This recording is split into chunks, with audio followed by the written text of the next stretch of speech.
Om Swastiastu. Selamat pagi, perkenalkan nama saya Niputrisna Arya Gunadi, absen 29 dari kelas 12 AKR 1. Pada kesempatan kali ini saya akan membahas tentang agama Hindu, bab 2 dengan judul Sejarah Perkembangan Kebudayaan Hindu di Dunia. Di bab 2 ini saya akan menjelaskan dua poin pokok, yaitu sub B dan sub C. Sub B dengan judul Teori-teori masuknya agama Hindu ke Indonesia, dan sub C dengan judul Bukti-bukti monumental peninggalan prasejarah dan sejarah agama Hindu di dunia. Nah, langsung saja kita masuk ke poin B dengan judul Teori-teori masuknya agama Hindu ke Indonesia. Agama Hindu pertama kali berkembang di lembah Sungai Sindu, lalu menyebar ke pelosok dunia. Di Indonesia sendiri, banyak peninggalan prasejarah yang bercorak kehinduan. Kehadiran kebudayaan Hindu di Indonesia menyebabkan terjadinya akulturasi dan perubahan sistem tatanan religius bangsa Indonesia. Nah, kalian tahu nggak akulturasi itu namanya apa?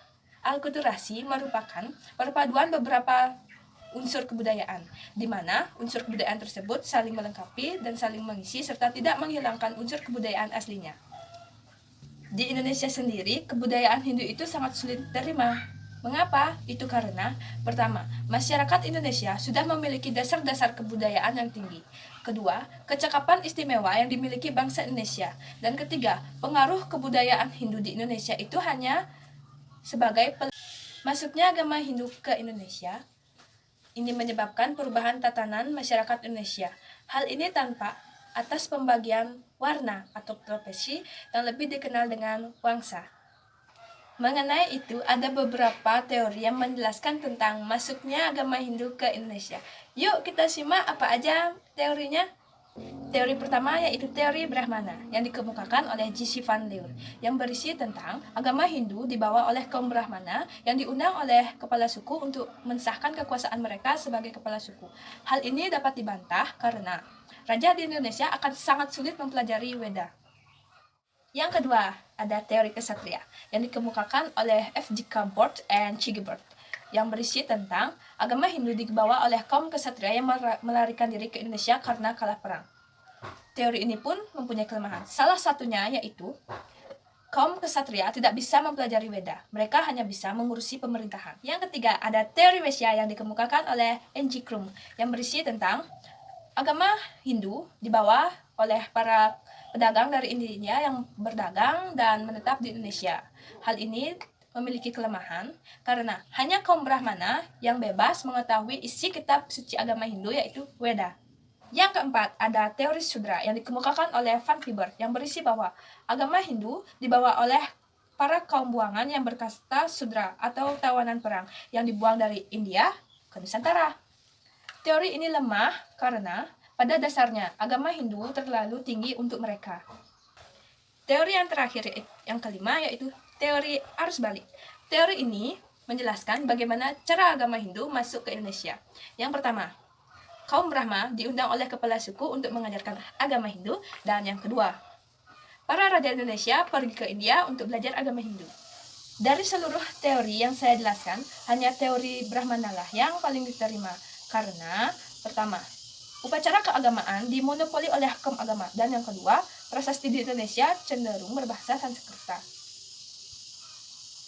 Nah, segitulah tadi poin pokok yang saya bahas di sub B. Selanjutnya kita akan masuk ke sub C. Nah, di sub C ini kita akan membahas tentang bukti-bukti monumental peninggalan prasejarah dan sejarah perkembangan agama Hindu di dunia. Zaman prasejarah hanya meninggalkan benda-benda atau alat-alat hasil kebudayaan manusia. Peninggalan tersebut disebut dengan artefak. Artefak terbuat dari batu, tanah liat, dan perunggu. Peninggalan prasejarah di Indonesia diantaranya kapak genggam, alat serpih, sumatralit, beliung persegi, kapak lonjong, mata panah, alat dari tanah liat, bangunan megalitik, dan nekara dari perunggu. Peninggalan prasejarah yang berhubungan dengan kepercayaan diantaranya menhir, dolmen, sarkofagus, kubur batu, pundan berunda-unda, dan arca. Nah, setelah kita tahu peninggalan prasejarah, kita akan masuk ke peninggalan sejarah agama Hindu di Indonesia. Sejarah menyatakan bahwa Resi Agastya lah yang menyebarkan agama Hindu di Indonesia. Beliau menyebarkan agama Hindu melalui Sungai Gangga, Sungai Yamuna, India Selatan, dan India Belakang. Karena kemuliaan beliau, nama beliau disucikan dalam Prasasti Dinuyo dan Prasasti Porong. Karena kemuliaan beliau mendapat beberapa julukan, yaitu Agastya Yatra, yaitu perjalanan suci Resi Agastya, dan Pita Segara, yaitu bapak dari lautan, karena beliau yang mengarungi lautan demi Dharma. Nah, selanjutnya kita akan masuk ke bukti-bukti peninggalan sejarah agama Hindu. Yuk, kita simak di mana aja tempatnya. Tempat yang pertama adalah di Kutai. Kutai bertempat di Kalimantan bagian timur. Pada abad keempat Masehi berkembang sebuah kerajaan di sana yang bernama Kerajaan Kutai, yang dipimpin oleh Aswawarman yang disebut-sebut sebagai putra dari Kudungga. Di kerajaan Kutai ditemukan 7 buah prasasti yang berbentuk yupa. Yupa sendiri adalah tiang batu atau tugu peringatan untuk melaksanakan upacara kurban. Yupa berbahasa Sanskerta bertuliskan huruf Pallawa. Sang Aswawarman memiliki putra 3.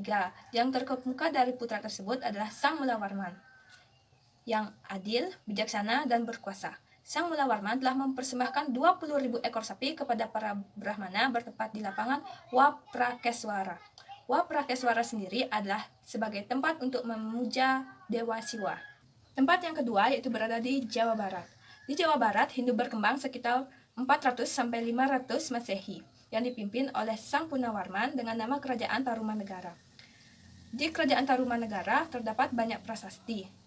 Di antaranya prasasti Ciaruteun, Kebon Kopi, Tugu, dan Cangal, dengan huruf Pallawa dan berbahasa Sanskerta. Dalam prasasti Ciaruteun menuliskan bahwa terlukis 2 telapak kaki Sang Punawarman yang disamakan dengan telapak kaki Dewa Wisnu. Dewa Wisnu merupakan manifestasi ide Sang Hyang Widi sebagai Dewa Kemakmuran. Dalam prasasti Kebon Kopi digambarkan 2 telapak kaki gajah dari dewa kita yang disamakan dengan telapak kaki Airawata, yaitu gajah dari Dewa Indra. Pada prasasti Tugu menuliskan bahwa Sang Punawarman pada abad pemerintahannya yang ke-22 telah berhasil menggali sungai yang bernama Sungai Gemati. Dalam prasasti Cangal yang mempergunakan angka tahun Chandra Sekala atau Sruti Indra Rasa, berarti tahun 654 Saka atau tahun 732 Masehi, menyebutkan bahwa Raja Sanjaya mendirikan lingga sebagai tempat memuja ide Sang Hyang Widi dengan manifestasinya Siwa. Dalam prasasti itu juga menyebutkan kata-kata pujian untuk Dewa Brahma, Wisnu, dan Siwa. Hal ini dapat dihubungkan dengan konsep Trimurti. Tempat yang ketiga yaitu berada di Jawa Tengah. Di Jawa Tengah ditemukan prasasti Tukmas yang berhuruf Pallawa dan berbahasa Sanskerta. Pada prasasti Tukmas menjelaskan tentang atribut-atribut Dewa Trimurti. Di prasasti tersebut juga menjelaskan tentang sumber mata air yang sangat bersih dan jernih yang disamakan dengan Sungai Gangga. Di Jawa Tengah berdiri sebuah kerajaan yang bernama Kerajaan Kaling yang dipimpin oleh raja perempuan yang bernama Raja Sima dengan sistem pemerintahan yang sangat jujur. Selanjutnya, menurut prasasti Cangal berangka 732 Masehi menyebutkan bahwa Raja Sanjaya mendirikan lingga sebagai tempat memuja Dewa Siwa di Bukit Kunjara Kunja. Selanjutnya, perkembangan agama Hindu di Jawa Timur dapat kita ketahui dari dinasti Isyana Wangsa yang diperintah oleh Empu Sendok. Empu Sendok bergelar Isyana Tunggawijaya. Setelah kekuasaan Isyana Tunggawijaya berakhir, berkuasalah Raja Airlangga. Raja Airlangga diwujudkan sebagai Dewa Wisnu dengan arca Wisnu yang duduk di atas burung Garuda. 5. Yaitu di Bali. Perkembangan agama Hindu di Bali disebut-sebut dikembangkan oleh Resi Markandeya di Besakih yang sekarang dikenal dengan nama Pura Besakih. Agama Hindu yang masuk ke Bali disertai dengan agama Buddha. Di Bali sendiri, masyarakat telah mengenal sistem kepercayaan dan pemujaan. Di antaranya yang pertama, kepercayaan kepada gunung sebagai tempat suci. Yang kedua, sistem penguburan yang menggunakan sarkofagus. Yang ketiga, kepercayaan alam skala dan diskala. Yang keempat, kepercayaan adanya penjelmaan. Keterangan tentang Resi Markandeya yang menyebarkan pengaruh Hindu di Bali diketahui dengan kitab Markandeya Purana.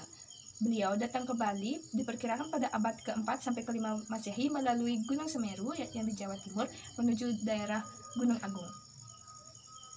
Pertama kali beliau datang ke Bali dengan 400 pengiring, tapi tidak berhasil. Yang kedua, setelah beliau pulang dari Jawa, beliau mempunyai pengiring untuk datang ke Bali yaitu 2.000 orang. Kedatangan beliau yang kedua ini berhasil menanamkan Pancadatu di kaki Gunung Agung, yaitu di Besakih sekarang. Upaya pelestarian dan perkembangan agama Hindu di Bali setelah Maharesi Markandeya dilanjutkan oleh Empu Sangkul Putih yang disebut-sebut sebagai Pamomong Pura Besakti. Banyak peran yang dilaksanakan dan diambil oleh beliau dalam meningkatkan peran dan kualitas agama Hindu di Bali. Setelah Empu Sangkul Putih, datanglah Empu Puturan ke Bali. Beliau mengajarkan masyarakat Bali tentang sila krama, filsafah, Sangyang Widi, Jiwatman, Karmapala, Wali, dan Wawalen. Beliau juga mengajarkan tentang pembangunan tempat sucian sampai sekarang masih rakyat Bali bangun. Yang pertama itu ada Sangah, Kemulan, Taksu, dan Tugu. Yang kedua itu ada Sangah Pemerajan. Yang ketiga itu ada Pura Dangyang, Pemaksa, Panti, dan sebagainya. Yang keempat itu ada Kayangan Tiga. Selain bangunan tempat suci di atas, beliau juga mengajarkan tentang pembangunan Kayangan Jagat. Pada pemerintahan dalam Watu Renggong, datanglah Dangyang Dwijendra di Bali. Beliau juga disebut Dangyang Nirata. Dangyang Nirata banyak mengajarkan pengetahuan agama kepada raja dan masyarakat di Bali. Di antaranya yang pertama, ilmu tentang pemerintahan, yang kedua, ilmu tentang peperangan, yang ketiga, pengetahuan tentang smaraga, ajaran tentang pertemuan laki dan perempuan, yang keempat, yang terakhir, yaitu ajaran tentang pelaksanaan Mamukur, Maliga, dan Mahasarada. Daerah yang keenam yaitu Nusa Tenggara Barat. Perkembangan agama Hindu di daerah Nusa Tenggara Barat, yaitu Lombok, dapat kita ketahui dari perjalanan suci Dangyang Nirata. Beliau dikenal dengan sebutan Pangeran Sangupati. Keberadaan agama Hindu di NTB pada saat itu tidak terlepas dari peran serta kekuasaan Raja-Raja Karangasem pada masa itu. Daerah yang ketujuh yaitu ada daerah Nusa Tenggara Timur. Masyarakat Nusa Tenggara Timur, yakni Sumbawa, sampai saat ini masih mengenal sebutan Tuan Semeru. Tuan Semeru adalah sebutan dari Dangyang Nirata. Sekarang, keberadaan Hindu di daerah ini dikembangkan kembali oleh para transmigran asal Bali. Daerah yang ke-8 yaitu Sulawesi. Keberadaan agama Hindu di Sulawesi diprediksi sudah terjadi sejak abad ke-3 Masehi. Hal ini ditandai dengan penemuan patung Buddha di daerah Goa. Perkembangan agama Hindu di daerah Sulawesi begitu subur. Hal ini karena adanya masyarakat transmigran yang berasal dari Bali dan sekitarnya. Daerah yang ke-9 yaitu daerah yang terakhir, yakni Irian Barat. Perkembangan kehinduan di Irian Barat disebabkan oleh karena adanya masyarakat transmigran yang berasal dari Bali. Nah, teman-teman, demikianlah peradaban Hindu di Bali yang dapat saya ceritakan. Mohon maaf jika ada kesalahan kata baik yang disengaja maupun tidak sengaja. Sekian dari saya ucapkan terima kasih. Om Santi Santi Santi Om.